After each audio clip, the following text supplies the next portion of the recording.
it's a win for India.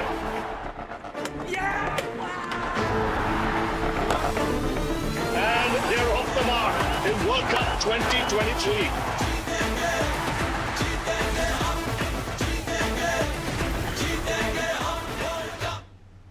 नमस्कार, बहुत बहुत स्वागत है आपका। मैं हूं आपके साथ अभिषेक भट्टाचार्य। क्रिकेट के इस महासंग्राम में आज होने जा रहा है भारत और न्यूजीलैंड के बीच मुकाबला। भारत और न्यूजीलैंड इस विश्व कप की दो ऐसी टीमें हैं जिन्होंने अब तक चारों के चारों मुकाबले जीते हैं, लेकिन आज इन दोनों टीमों में से कोई एक ही अपने इस जीत के सिलसिले को जारी रख पाएगा। भारत और न्यूजीलैंड दोनों ही टीम के प्लेयर्स के प्रदर्शन ने हर किसी को लाजवाब कर दिया है। दोनों टीमों के बीच अगर वनडे का आंकड़ा देखें तो भारत न्यूजीलैंड पर भारी है, लेकिन अगर विश्व कप के आंकड़े देखें तो न्यूजीलैंड भारत से आगे दिखाई देता है। लेकिन आज ये मुकाबला वही जीतेगा जो हिम्मत दिखाएगा। इस मैच में 350 रन का टारगेट भी कम पड़ सकता है और 250 रन चेज करने में भी पसीने छूट सकते हैं। धर्मशाला के इस मैदान में आज कई रिकॉर्ड बनते दिखाई देंगे। एक तरफ भारत जो अब तक 2 बार विश्व कप का खिताब अपने नाम कर चुकी है, तो वहीं दूसरी तरफ न्यूजीलैंड जैसे पिछली बार जीत के दहलीज से खाली हाथ लौटना पड़ा था। तो मुकाबला कड़ा होगा और टक्कर देखने को मिलेगी स्टार खिलाड़ियों के बीच। इस मामले में दोनों ही टीम के पास कोई कमी नहीं है, चाहे वो रोहित शर्मा हो या डेवॉन कॉनवे, चाहे वो शुभमन गिल हो या सचिन रविंद्र, चाहे वो विराट कोहली हो या खैर रहने देते हैं। फिक्सचर से लेकर प्रेडिक्शंस पर बात होगी, लेकिन इस रिपोर्ट के उस पार। It's gone the distance, and it's a win for India.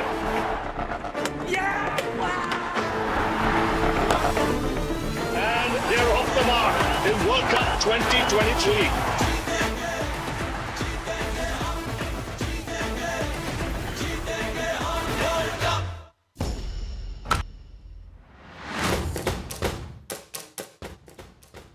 पहले ऑस्ट्रेलिया, फिर अफगानिस्तान, उसके बाद पाकिस्तान और फिर बांग्लादेश। विश्व कप 2023 में भारत की ताबड़तोड़ जीत का सिलसिला लगातार जारी है। इस विश्व कप में भारतीय टीम ने बल्ले और गेंद दोनों से ही जबरदस्त खेल का प्रदर्शन किया है, जिसकी बदौलत पॉइंट्स टेबल पर भारत इस वक्त दूसरे नंबर पर है और पहले नंबर पर है न्यूजीलैंड टीम। पहले दिन से न्यूजीलैंड ने जबरदस्त खेल दिखाया।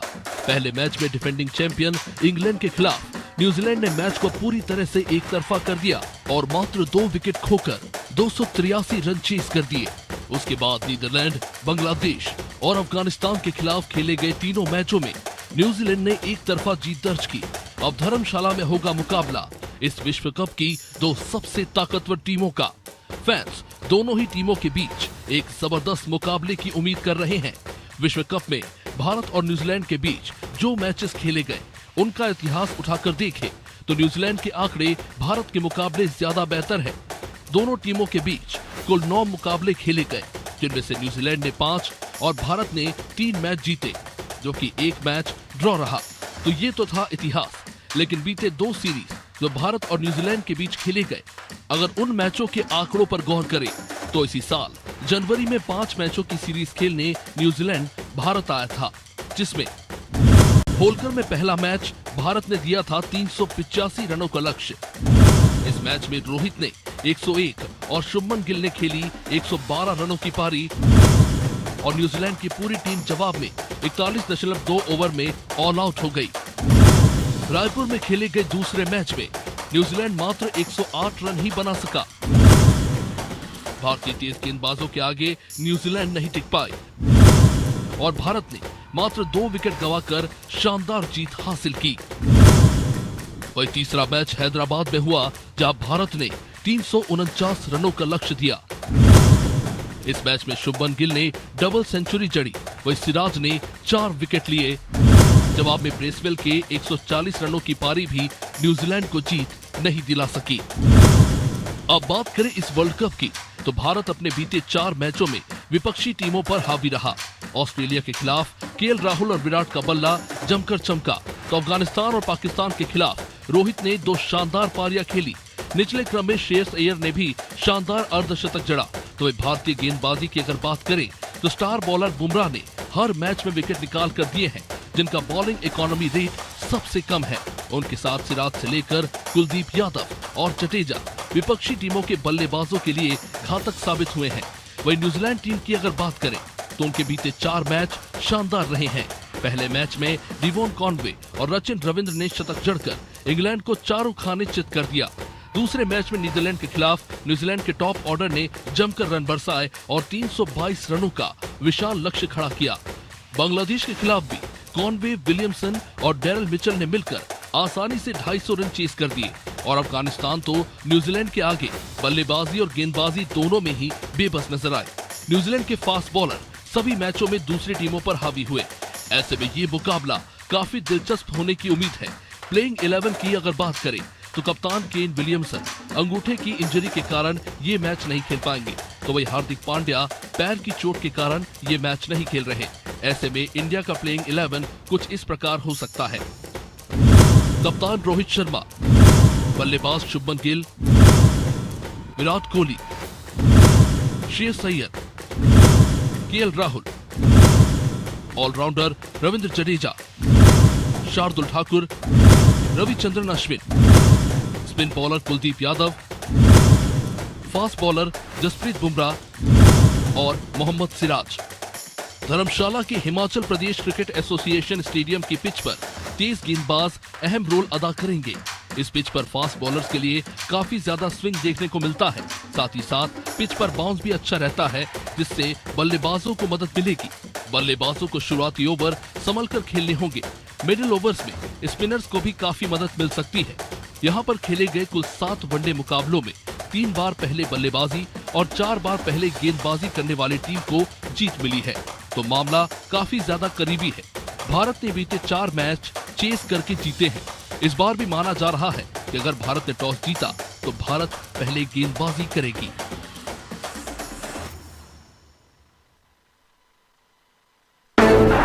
It's gone the distance, and it's a win for India. Yeah!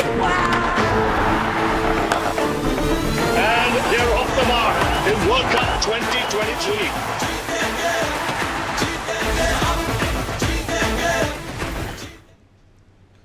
तो नवरात्रि अष्टमी का आज दिन है और आज ये महामुकाबला देखने को मिलेगा। रविवार के दिन धर्मशाला के स्टेडियम में इंडिया वर्सेस न्यूजीलैंड।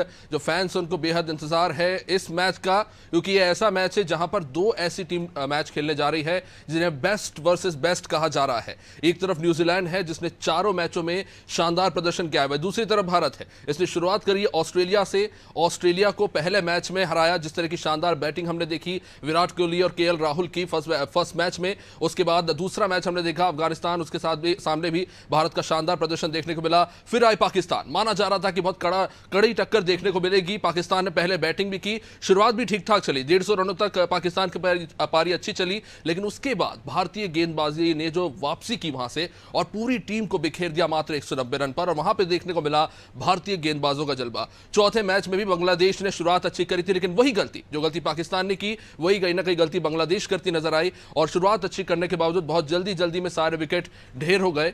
और उसके बाद हमने देखा कि किस तरह से भारत ने इस मैच को जीता। तो लगातार 4 मैचों में भारतीय गेंदबाजी और बल्लेबाजी दोनों तरफ से शानदार खेल देखने को मिला है। वही न्यूजीलैंड की अगर आज बात करें तो न्यूजीलैंड ने भी शानदार गेम का प्रदर्शन किया है, चाहे वो बल्लेबाजी हो या गेंदबाजी हो। बल्लेबाजी में काफी ज्यादा डेप्थ नजर आती है। पहला मैच जो इंग्लैंड के खिलाफ देखने को मिला वो काफी ज्यादा चौंकाने वाला था। विश्व की सबसे शानदार टीमों में से एक इंग्लैंड को इतनी आसानी से न्यूजीलैंड ने चेस कर दिया और मात्र 2 विकेट पर 250 रन न्यूजीलैंड ने चेस कर दिए।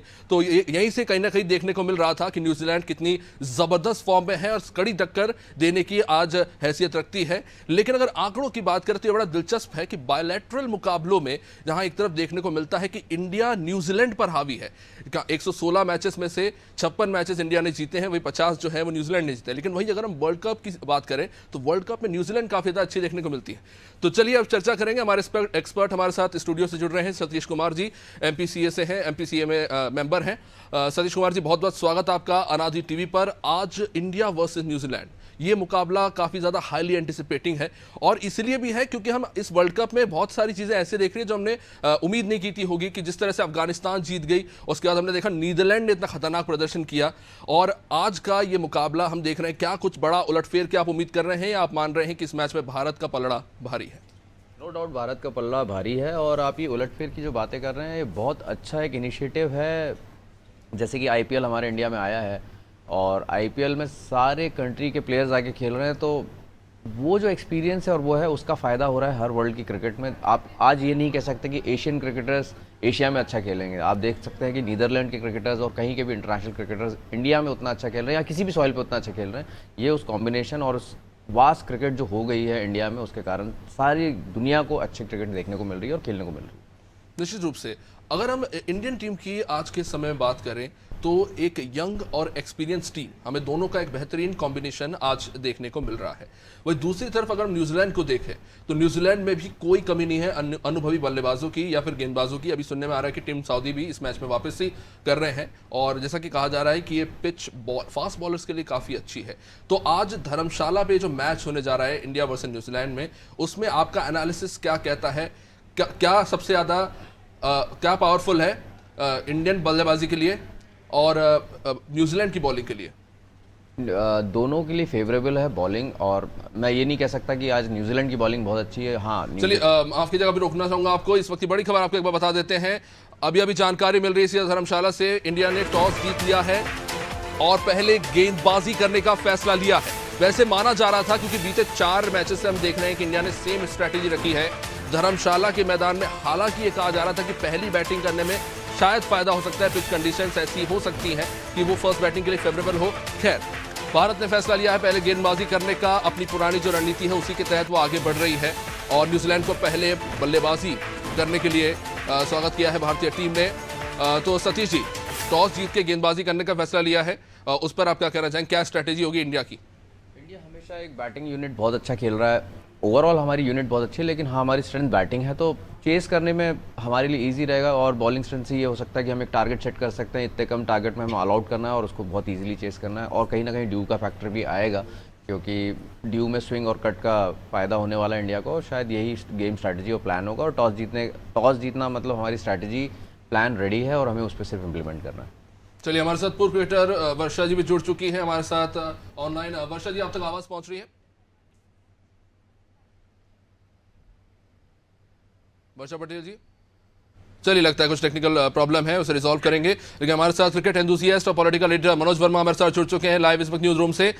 मनोज जी, भारत ने टॉस जीतकर गेंदबाजी करने का फैसला लिया, क्या कहेंगे? वही पुरानी रणनीति है, चेस करेंगे और जीतेंगे, या न्यूजीलैंड के खिलाफ जो भारत की हमेशा से रणनीति रही है खासतौर से इस पिच के मद्देनजर, क्या लगता है? देखिए, निश्चित तौर पर जो पिछले 4 मैचों की अगर हम बात करें तो उनमें हमने देखा कि ऑस्ट्रेलिया और पाकिस्तान 200 का स्कोर भी नहीं कर पाए थे और बाकियों के खिलाफ भी हमने जो बाकी 2 टीमों के खिलाफ भी खेला था, तो कभी भी हमको 300 रन का भी स्कोर चेस करने की नौबत नहीं आई। उसके साथ ही हमने देखा था कि वो जो मैक्सिमम स्कोर भी हमने चेस किया था वो 35-36 ओवर में चेस कर लिया था। तो जाहिर सी बात है कि भारत के बल्लेबाज जिस प्रकार से फॉर्म में है कि रोहित शर्मा का शतक हो, विराट कोहली का शतक हो, केएल राहुल की अर्धशतक की पारी हो, श्रेयस अय्यर का खेल हमने देखा है, शुभमन गिल की हमने पिछले मैच में पारी देखी है, 2 मैच में एक अर्धशतक लगा चुके हैं वो। और अभी इसके बाद की जो बल्लेबाजी क्रम है उसको मौका ही हमारे बल्लेबाजों ने, जो टॉप के बल्लेबाज उन्होंने आने ही नहीं दिया है। तो जाहिर सी बात है आज ही भारत की रणनीति यही होगी कि 250-260 के आसपास वो न्यूजीलैंड को रोक दें और उसके बाद वो उस रन को चेस कर सके। क्योंकि पिछली बार हमने देखा था कि भारत जो 2019 के सेमीफाइनल में हारा था वो उतना बड़ा स्कोर नहीं था, लेकिन जब दूसरे दिन मैच हुआ था तो भारत वो जो एक रन आउट हुआ था जिसने पूरा देश का दिल तोड़ दिया था। और पिछली बार की अपेक्षा इस बार हम देख रहे हैं, क्योंकि मैं हमेशा कहता हूँ कि हर दिन एक नया मैच, एक नई शुरुआत होती है कि कल किस टीम का परफॉर्मेंस क्या था ये आज से आप उसकी तुलना नहीं कर सकते हैं। अभी हम प्रीवियस रिकॉर्ड जो आप बता रहे थे और हमारा जो रिकॉर्ड आपने बताया था कि हम पिछले 20 साल से आईसीसी इवेंट में न्यूजीलैंड से नहीं जीत पाए, लेकिन हमने देखिए पिछले वर्ल्ड कप इंग्लैंड की हालत आप देखिए कि किस प्रकार से कल उनको दक्षिण अफ्रीका ने धूल चटाई है 200 से भी ज्यादा रन से, या उसके पहले उनको नीदरलैंड ने किस तरह से पटक लिया था।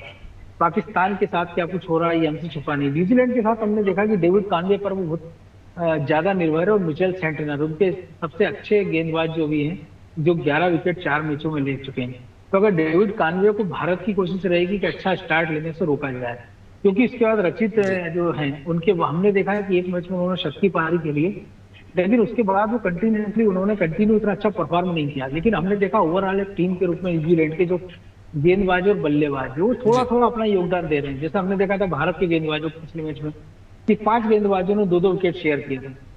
कुछ यही स्थिति न्यूजीलैंड की है कि उनके जो बल्लेबाज हैं वो एक बल्लेबाज कोशिश करता शतक बनाने का, एक 50 बना लेता, और बाकी जो बल्लेबाज हैं 40-50 रन, 40-50 रन, 30-35 रन का अपना योगदान देते रहते हैं, जिससे न्यूजीलैंड एक अच्छा स्कोर बना रहा है। और वो लगातार इसको प्रैक्टिस में है उनकी गेंदबाजी में भी हम देख रहे हैं लगातार कि जैसा आपने बताया कि बाकी जो उनके गेंदबाज है वो फॉर्म में आते जा रहे हैं। केन विलियमसन की हो सकता है उनको कमी आज खल सकती है, लेकिन ओवरऑल हम ये कह सकते हैं कि जिस प्रकार से भारत ने अभी तक खेल दिखाया है, अब ये देखना होगा कि हार्दिक पांड्या के स्थान पर किसको मौका मिलता है, क्योंकि गेंदबाजी के स्थान पर मुझे लगता है कि संभवतः मोहम्मद शमी उनका स्थान ले सकते हो। बल्लेबाजी क्रम में सूर्य कुमार यादव का नंबर लग सकता है, या फिर बाएं हाथ के बल्लेबाज ईशान किशन को भी मैदान में उतारा जा सकता है, क्योंकि इस पूरे टीम कॉम्बिनेशन में भी हम देख रहे हैं कि भारतीय टीम के पास कोई भी लेफ्ट हैंड बैट्समैन नहीं है, तो हो सकता है कि एक मौका उनको मिल जाए। दूसरी एक बात है कि जो धर्मशाला का मैदान है छोटा, जो संजय जी ने कहा कि ड्यू फैक्टर में एक बहुत बड़ा उसमें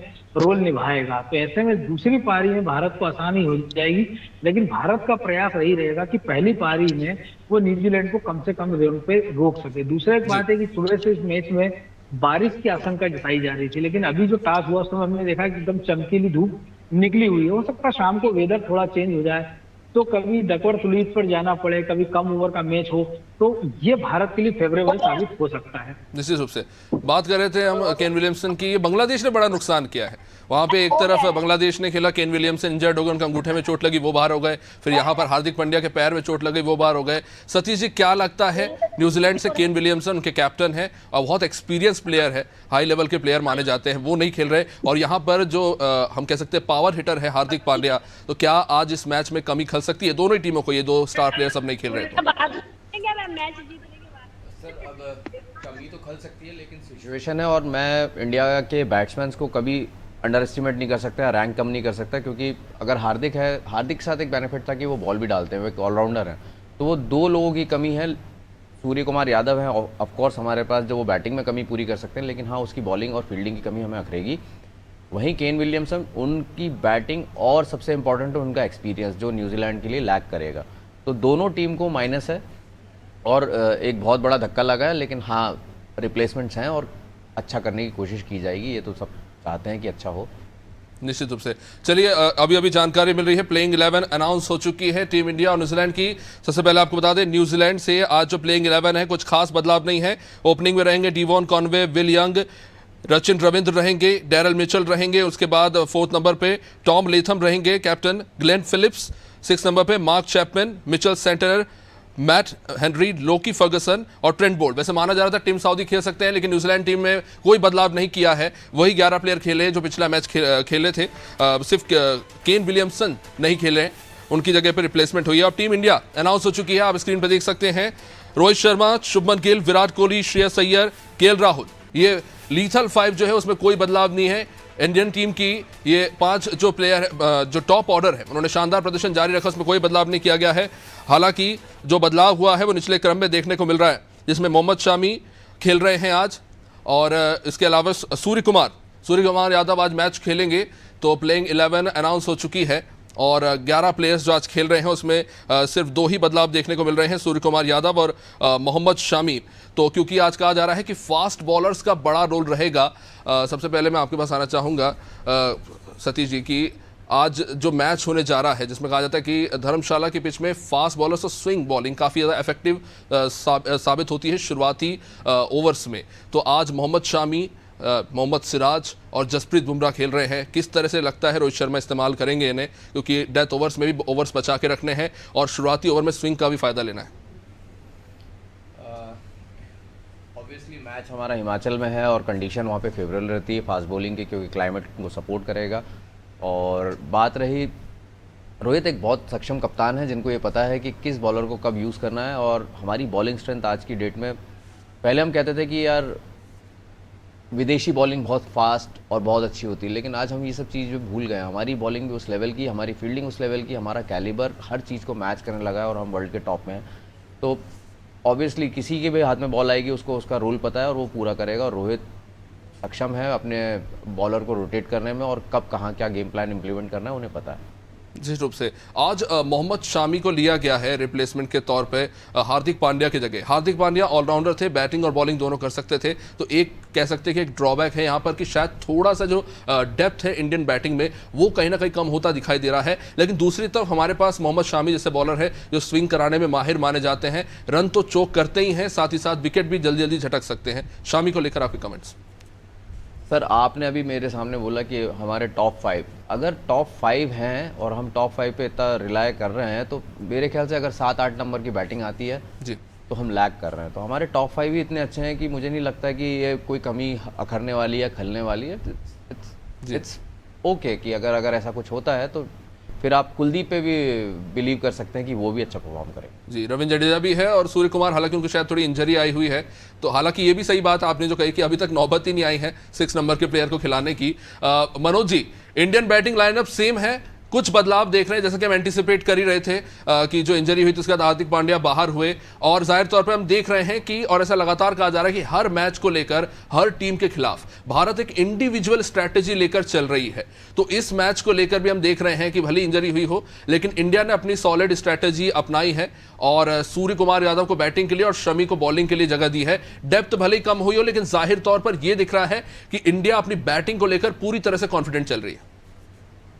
देखिए, ये सबसे बड़ी प्लस पॉइंट आप देखिए कि जो पिछली सीरीज हुई थी हमने देखा है कि ऑस्ट्रेलिया के खिलाफ भी, तो जो सूर्य कुमार यादव का परफॉर्मेंस था या मोहम्मद शमी का कि लीडिंग विकेट टेकरों में से एक थे, इसके बाद अगर उनको 5वें मैच में इसलिए मौका देना पड़ रहा है कि हार्दिक पांड्या टीम में नहीं है, तो आप इससे हमारी बेंच स्ट्रेंथ समझ लीजिए कितनी मजबूत है कि अगर मोहम्मद शमी जैसा विकेट टेकर गेंदबाज अगर मैदान के बाहर है, अगर सूर्य कुमार जैसा विस्फोटक बल्लेबाज जो 360 डिग्री में मैदान में किसी भी 4-5 ओवर में किसी मैच का रुख बदल सकता है, अगर उसको 4 मैच का इंतजार इसलिए करना पड़ रहा है कि कोई ये खिलाड़ी इंजर्ड हो तब उसका नंबर लगेगा, तो ये बता रहा है कि भारत की गेंदबाजी में कितनी डेप्थ है और बल्लेबाजी में। जहां तक इस पिच की बात करें, 7 मैचों में हमने देखा है 4 मैच बाद में जो चेज करने वाली टीम है वो जीती है, और पहले जो 3 मैच है वो पहले बल्लेबाजी करने वाली टीम है। तो इंडिया, जैसे मैंने कहा कि अभी तक उसके खिलाफ कोई भी टीम 350 से ऊपर का आंकड़ा पार नहीं कर पाई है। पाकिस्तान, ऑस्ट्रेलिया ऐसी मजबूत टीमें तो 200 का रन का आंकड़ा भी नहीं पार कर पाई है। तो ऐसे में आज भी इंडिया की कोशिश रहेगी कि वो एक छोटे स्कोर पर न्यूजीलैंड को समेटने का प्रयास करे, क्योंकि शुरुआत में इस मैदान पे जो स्पेस को बॉलरों को जो मदद मिलती है, और हमारे पास जसप्रीत बुमराह है जो जिनके यार का छठी कितने होते हैं जिसका किसी बल्लेबाज के बाद जवाब नहीं, उनको आज एक रफ्तार है। मोहम्मद सिराज की बात कर लें कि हमने देखा था कि पाकिस्तान के खिलाफ वो थोड़े महंगे साबित हो रहे थे, लेकिन उन्होंने जब समय जरूरत पड़ी तब उन्होंने भारत को विकेट दिलाने का काम किया था। हम आपको देखें कि इसी प्रकार मोहम्मद शमी है कि स्विंग के बादशाह माने जाते हैं, तो इस पिच पे पहले देखना ये दिलचस्प होगा कि बुमराह के साथ गेंदबाजी की शुरुआत क्या सिराज करते हैं या मोहम्मद शमी करते हैं। और हमने देखा है कि मोहम्मद शमी डेथ ओवर के साथ साथ मिडिल ओवर में भी प्रभावी साबित होते हैं।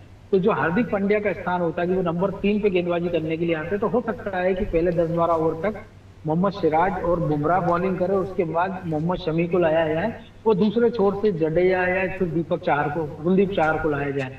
तो 5 गेंदबाज 6 लोग बल्लेबाजों के साथ टीम इंडिया मैदान में है। और मुझे लग रहा है कि जो पिच की कंडीशन है और धर्मशाला का जो हमने बाकी देखा, क्योंकि दक्षिण अफ्रीका के साथ जो पिछले मैच में जो कुछ हुआ था हमने देखा था, उसके बाद टीम इंडिया का भी प्रयास रहेगा कि वो 240-50 के आसपास न्यूजीलैंड को रोक ले और उसके बाद आराम से उस रन को चेस कर ले। निश्चित रूप से वर्षा जी भी हमारे साथ जुड़ चुकी हैं। वर्षा जी, आप तक आवाज पहुंच रही है? बहुत बहुत स्वागत आपका अनादि टीवी पर। वर्षा जी, इंडिया ने टॉस जीतकर गेंदबाजी का फैसला लिया है। हम बात कर रहे थे भारतीय बल्लेबाजी की, कितनी शानदार टॉप ऑर्डर है हमारे पास, विराट कोहली से लेकर शुभमन गिल, केएल राहुल और ये सारे तमाम जो प्लेयर्स हैं शानदार प्रदर्शन कर रहे हैं। लेकिन अगर हम दूसरी तरफ देखें न्यूजीलैंड की टीम, उनकी जो ओपनिंग ऑर्डर है, टॉप ऑर्डर सबसे ऊपर देखें तो डीवॉन कॉनवे है, रचिन रविंद्र है, विल यंग है, डैरन रिचल जैसे 4 ऐसे बल्लेबाज, उनका ग्लेन फिलिप्स और भी अच्छी खासी डेप्थ हमें देखने को मिलती है। तो पहले बल्लेबाजी के लिए बुलाया है न्यूजीलैंड टीम को, क्या रणनीति होगी भारतीय गेंदबाजों की न्यूजीलैंड के बल्लेबाजों के खिलाफ, आप क्या देखते हैं इसे? हाँ जी, मैच में अगर पहले जी तो वैसे तो इंडिया टीम दोनों की कुछ इतने स्ट्रॉन्ग है कि अगर वो लेती हैं तो टॉप ऑर्डर जो है सब कर सकते हैं। और अगर बॉलिंग की बात की जाए तो हमारी टीम में इतने अच्छे अच्छे दिग्गज बॉलर हैं कि ये अगर फास्ट बॉलर नहीं भी हैं या स्पिनर नहीं भी हैं तो फर्क नहीं पड़ता है। वो आपस में ही इतना कॉम्पिटिशन इतना अच्छा है टीम का हमारी, और अभी सारे ही जो खिलाड़ी हैं 15 के 15 जो टीम में सारे खिलाड़ी इतने अच्छा प्रदर्शन कर रहे हैं कि हमें बॉलिंग और बैटिंग तक नहीं पता। लेकिन हाँ, अगर अभी जिस हिसाब से बॉलिंग ली है इंडिया टीम ने तो कुछ न कुछ जैसे कि हम देख रहे हैं कि अलग है तो क्लाइमेट का भी असर है, और जिस हिसाब से मैच की टीम बने की या जो मौसम एक हिसाब से स्ट्रेटजी बनाई होगी कैप्टन ने और कोच ने, तो अगर बॉलिंग ली है तो निश्चिंत ही रही है कि बॉलिंग में भी वो बहुत अच्छा करेंगे और जीत की ही तरफ जाएंगे। निश्चित रूप से आपके पास आना चाहूँगा सतीश जी। पिच रिपोर्ट अभी आई है और जो बताया जा रहा है कि पिच स्लो रह सकती है। अब न्यूजीलैंड बल्लेबाजी के लिए उतर रही है, तो क्या लगता है क्या स्ट्रैटेजी होगी? क्या शुरुआत में संभल के खेलेंगे या शुरुआत में एग्रेसिव होंगे क्योंकि बाद में पिच धीमी होती चली आएगी? किस तरह से देखते हैं? पावर प्ले का पूरा फ़ायदा उठाना चाहेगी न्यूजीलैंड, बिकॉज अगर आप बता रहे हैं कि पिच स्लो है तो ऑब्वियसली वो जैसे जैसे डैम्प होता जाएगा विकेट और गेम स्लो होता जाएगा और आगे एक टारगेट इजी नहीं होगा देना भी। इनफैक्ट तो न्यूजीलैंड यही कोशिश करेगी कि यार पावर प्ले का पूरा फ़ायदा उठाए और एक सेट टारगेट दे, क्योंकि पिच स्लो होगा तो it's not easy to chase. तो जाहिर तौर पर मनोज जी, वैसे माना जा रहा है पिच स्लो है, हो सकता है कि न्यूजीलैंड टारगेट बनाए तो सही, लेकिन ड्यू फैक्टर काफ़ी ज़्यादा हावी रहेगा जैसा कि आप भी कह रहे थे। तो कह सकते हैं कि आज इंडियन बैटिंग लाइनअप के लिए थोड़ा आसान हो जाएगा इस पिच पर खेलना। देखिए, कोई सा भी मैच हमने कहा है कि वर्ल्ड कप का है, क्योंकि कोई मैच आसान नहीं होता। हमने अच्छी अच्छी टीमों के जो हश्र देखा है कि कल के मैच में आप देख लिए दक्षिण अफ्रीका ने जिस प्रकार इंग्लैंड के अच्छे बल्लेबाजों गेंदबाजों के साथ क्या किया, आखिरी के 10 ओवर में 143 रन उन्होंने स्कोर किया है। नीदरलैंड के मैच में आप देखिए कि उनके जो 7वें नंबर के बल्लेबाज उन्होंने किस तरह से तेज बल्लेबाजी का मुजाहिरा पेश किया है। तो जाहिर सी बात है कि हर मैच एक नया मैच होता है, तो भारत की प्रयास भी यही रहेगा कि न्यूजीलैंड को कम से कम स्कोर पर समेट दिया जाए ताकि चेस करने में आसानी। और दूसरी बात, अभी तक हमने 300 प्लस का स्कोर चेस नहीं किया है और अभी तक कोई सी भी टीम नहीं कर पाई है। पाकिस्तान का भी हमने देखा था कि कल जिस प्रकार से उनको एक बड़ा टारगेट चेस करना था, लेकिन टीम उनकी दबाव में बिखर गई थी, वो 5 ओवर पहले ऑल आउट हो गई थी। इंग्लैंड के साथ हमने देखा था क्योंकि 9 ही बल्लेबाज से उनका खिलाड़ी घायल था, वो मैदान में उतरा ही नहीं। तो जाहिर सी बात है कि टीम इंडिया की प्रयास ही रहेगा। जहाँ तक धीमे पिच का आपने कहा है, तो ऐसे में हमारे पास जो एक्सपीरियंस स्पिनर्स हैं वो हो सकता है उनके लिए फायदेमंद, और टीम का प्रयास यही रहेगा जो अभी सतीश जी ने भी कहा कि पावर प्ले में कम से कम 1 या 2 विकेट न्यूजीलैंड के निकाल दो और उनका स्कोर उनको ज्यादा बनाने ना दिया जाए कि 50-60 रन के आसपास अगर पहले 10 ओवर का जो पावर प्ले वहां अगर न्यूजीलैंड को हम रोकने में सफल रहते हैं और 1 या 2 विकेट निकाल लेते हैं तो फिर आगे का जो मुकाबला हो वो भारत के लिए आसान हो जाएगा। निश्चित रूप से रोहित शर्मा की रणनीति पर अगर बात करें मनोज जी, शुरुआत से हम देख रहे हैं ऑस्ट्रेलिया के खिलाफ, उसके बाद बांग्लादेश और फिर पाकिस्तान और फिर बांग्लादेश, तीनों मैचों में हमने देखा कि जिस तरह से फील्ड सेटिंग की रोहित शर्मा ने, जिस तरह से बॉलरों को प्लेस किया कि सही टाइम पर सही बॉलर के हाथ में उन्होंने गेंद दी और जहां हल्की सी भी पार्टनरशिप बनती हुई नजर आती थी वहां पर भारतीय बॉलर्स हावी हो जाते थे। तो कह सकते हैं कि अभी तक की सारे मैचेस में रोहित शर्मा की रणनीति काम करती नजर आई है। हालांकि लास्ट मैच में वो विराट कोहली को जो ओवर दिया था वो नहीं समझ में आया।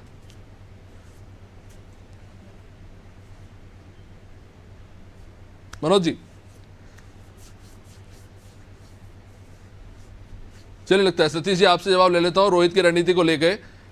रोहित शर्मा जिस तरह से हम कप्तानी उनकी देख रहे हैं लगातार मैचेस में, जिस तरह से फील्ड प्लेसमेंट है, जिस तरह से वो बॉलर्स को पहले भी बॉलिंग दे रहे हैं, ऐसा देखने को मिलता है जहां लगता है कि अभी ज़्यादा रन बने नहीं हैं तो पेस बॉलर्स पर जिम्मेदारी ज़्यादा प्रभाव रहता है कि पेस बॉलर्स को पहले बॉलिंग दी जाए। लेकिन हमने ये भी देखा कि रोहित शर्मा ने जहां उनको लग रहा है कि थोड़ी सी पार्टनरशिप लीडअप हो रही है, उन्हें पता है कि किस बैट्समैन के आगे कौन से बॉलर को उतारा जाए, कि जडेजा को बॉलिंग दी जाए यहाँ पे या कुलदीप को उतारा जाए या फिर हार्दिक पांड्या से बॉलिंग कराई जाए। तो ये हमने देखा है कि काफ़ी तेज़ी से वो चेंजेस करते हैं और चेंज करने से डरते नहीं है। क्या यह लगता है कि इसी वजह से भारत बीते 4 मैचों में सबसे ज़्यादा सफल रही है? सर, यही एक लीडर की क्वालिटी होती है कि उसको पता होता है कि किस जगह पे किस बॉलर का या किस फील्डर का काम है और किस सिचुएशन में कौन अच्छा प्रेशर हैंडल कर सकता है। और शायद यही रोहित शर्मा की क्वालिटी है। वो भी एक बहुत मंझे हुए कप्तान है, बहुत सोच समझ के और बहुत कैजुअली आप उनकी अप्रोच देखोगे कि उनको पता रहता है कि उन्हें क्या करना है। कैप्टन कूल की कोई बराबरी नहीं कर सकता, लेकिन हाँ, कैप्टन कूल ने अपने प्लेयर्स तो अच्छे किए हैं लेकिन आने वाले कप्तान भी बना दिए हैं।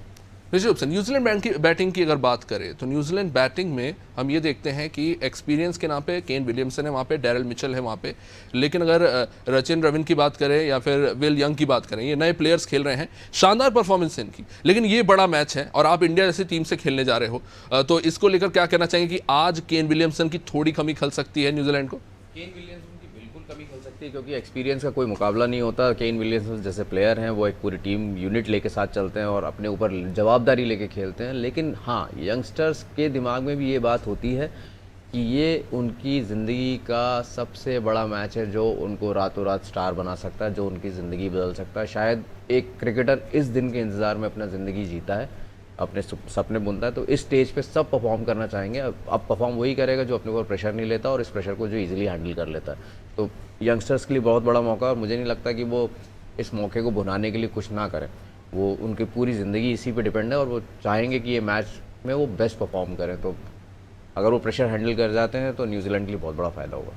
मनोज जी, धर्मशाला की स्लो पिच पर यहाँ पर तो यही कह सकते हैं कि जो लंबा टिकेगा वो ही ज़्यादा रन बना पाएगा। अगर न्यूजीलैंड की बैटिंग लाइनअप देखें तो कॉनवे से लेकर आपको डैरल मिचेल के पास एक्सपीरियंस मिलता है, लेकिन अगर उनके टॉप ऑर्डर में देखें तो विल यंग और रचिन रविन, शानदार प्रदर्शन रहा है। फर्स्ट मैच हमने इंग्लैंड के खिलाफ भी देखा किस तरह से रचिन रविन ने 100 मारे थे कॉनवे के साथ, तो लेकिन कहीं ना कहीं दिखता है कि एक एक्सपीरियंस की कमी है और यहाँ पर क्योंकि यंग प्लेयर्स हैं तो कभी कभी एग्रेसिव मैच खेलने के चक्कर में जल्दी जल्दी विकेट गंवा देते हैं। क्या कहेंगे यहाँ पर किस तरह से न्यूजीलैंड को अपनी पारी खेलनी चाहिए?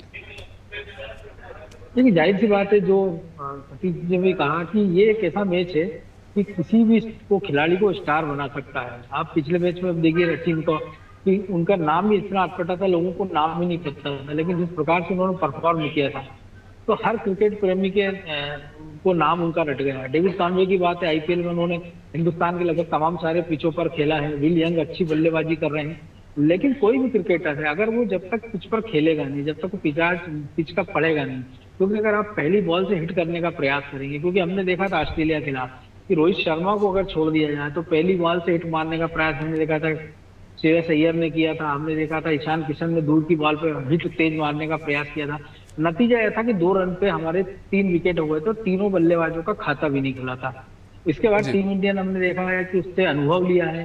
रोहित जैसे एग्रेसिव बल्लेबाजी पहले 4-5-6 गेंदे देखते हैं, परखते हैं, उसके बाद वो हिटिंग शुरू करते हैं। लेकिन हमने देखा था कल इंग्लैंड के मैच में कि पहली बॉल से उन्होंने एग्रेशन दिखाया था, क्योंकि उनको नेट रन रेट आज का चाहिए था। नतीजा ये हुआ कि टीम एकदम से बिखर सी गई थी। तो ये मुझे लगता है जो भी क्रिकेट खिलाड़ी है वो इस चीज को अच्छी भली बात ही समझते हैं कि अगर वो थोड़ा समय पिच पर बिताएंगे, क्योंकि T20 नहीं 120 नहीं, इसमें 300 गेंदे हैं, अगर आप 10-5 गेंदे टिकने के लिए ले भी लेते हैं तो कोई बुराई नहीं है। इसके बाद हमने पिछले मैच में ऑस्ट्रेलिया के खिलाफ देखा था, पाकिस्तान के खिलाफ, कि 2 खिलाड़ियों ने शतक मारा था, मिचेल मार्श ने और वार्नर ने, लेकिन इसके बाद एक समय लग रहा था कि 400 प्लस का स्कोर ऑस्ट्रेलिया करेगी, लेकिन निचला क्रम उनका ढह गया था। लेकिन चूंकि दोनों बल्लेबाजों ने इतना लंबा स्कोर कर दिया था कि ये मैच हला नहीं। लेकिन अगर डेविड वार्नर का उस मैच में कैच पकड़ लेती पाकिस्तान की टीम शुरुआती दौर में, तो हो सकता कहानी कुछ और होती। तो जाहिर सी बात है कि अगर आप पिच पर है, अगर आपने उससे पहले भी आप में मान लीजिए एक दिन पहले उस पर भी मैच खेला है, तो पिच से हर घंटे में अपनी प्रकृति बदल लेती है। तो जाहिर सी बात है आप उसको सेट होके देखना पड़ेगा। फिर हर बार गेंदबाज एक नया होता है कि किसी के पास स्विंग होती है, किसी के पास पेस होता है, किसी के पास उसकी उछाल होती है, कोई धीमी गेंद फेंकता है, कोई लेग कटर में मास्टर है, कोई नकल वाल फेंक सकता है। तो ये तमाम सारी, क्योंकि जितना बल्लेबाज पिच पर टिक के रन बनाने के लिए करता है, उससे कहीं ज्यादा दिमाग जो है चलाता है गेंदबाज है, कि उसके दिमाग में ये रहता है कि बल्लेबाज को कैसे जल्दी से जल्दी आउट करूं। तो ये जो ऐसा कड़ा मुकाबला है कि इसमें मेंटल लेवल आपका बहुत हाई होना चाहिए, क्योंकि आप जरा भी डगमगाए तो हो सकता है आपका विकेट तुरंत आप गंवा सकते हैं। चलिए, कुछ ही देर में मैच शुरू होने वाला है, अब इस चर्चा को यहीं पे विराम देना होगा, लेकिन हमेशा की तरह हम आखिरी में सबसे लेंगे भविष्यवाणी इस मैच को लेकर। तो सबसे पहले मनोज जी आपके पास आना चाहूंगा। इस बार आसान नहीं होगा, मैं आपसे नहीं पूछने वाला कि कितना स्कोर बनने वाला है, इस बार आपसे पूछूंगा कि इंडिया टीम में 11 में से वो 4 प्लेयर बताइए जो आज बढ़िया खेलने वाले हैं बैटिंग बॉलिंग में। जाहिर सी बात है कि शुभमन गिल है, रोहित है, केएल राहुल है, विराट कोहली और सर बॉलर छूट गए, बॉलर भी तो चाहिए सर। बॉलर तो है ना, मैंने जैसे पहले ही कहा था कि अगर आपके पास बुमराह है, आपके पास सिराज है, मोहम्मद शमी है, चाहर है, फिर आपको जरूरत क्या है। चलिए ठीक है, सतीश जी आप बता दीजिए, सर ने 4 के 8 कर दिए, आप 4 बताइए। कुलदीप यादव, मोहम्मद शमी, विराट और केएल राहुल। चलिए ठीक है, बहुत बहुत शुक्रिया इस चर्चा में हमारे साथ जुड़ने के लिए। तो प्रेडिक्शंस आप सुन चुके हैं, कुछ ही देर में मैच शुरू होने वाला है और यहां पर दोनों ही टीम में बेस्ट वर्सेस बेस्ट का ये मुकाबला देखने को मिलेगा। अब सवाल ये है कि यहां आज हिम्मत देखने को मिलेगी, करेज देखने को मिलेगा, एक्सपेरिमेंट्स होंगे या फिर प्रेशर के बीच में एक शानदार मुकाबला देखने को मिलेगा। अब से कुछ ही देर में मुकाबला शुरू होने जा रहा है और हमें पता चल जाएगा कि किसका पलड़ा भारी है और पॉइंट्स टेबल में कौन ऊपर जाने वाला है, यानी नंबर 1 पे पहुंचने वाला है। अब से कुछ ही देर में मैच शुरू होने वाला है, तो लीजिए आप क्रिकेट का आनंद, लेकिन देखते रहिए अनादि टीवी। नमस्कार। It's gone the distance, and it's a win for India.